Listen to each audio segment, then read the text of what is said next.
మోషే మిడియాన్ దేశంలో గొర్రెలను కాచుతూ నిశ్శబ్దమైన జీవితం గడుపుతున్నాడు.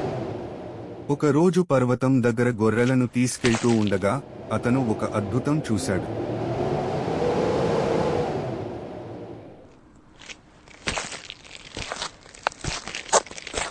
ఒక పొద మంటల్లో ఉంది, కాని అది కాలిపోవడం లేదు.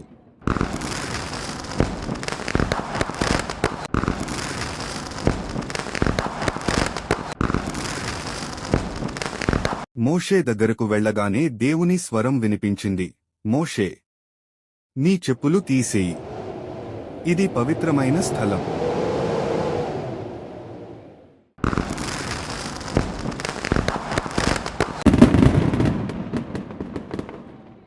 దేవుడు అన్నాడు, ఈజిప్టులో నా ప్రజలు బాధపడుతున్నారని నేను చూశాను. వారిని రక్షించడానికి నిన్నే పంపుతున్నాను. మోషే భయపడి అన్నాడు, ప్రభూ, నేను బాగా మాట్లాడలేను. నేను ఎలా చేస్తాను?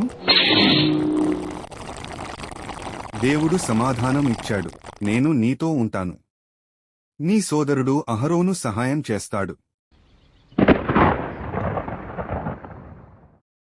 దేవుడు మోషేకు ధైర్యం కోసం కొన్ని అద్భుతాలు కూడా చూపించాడు.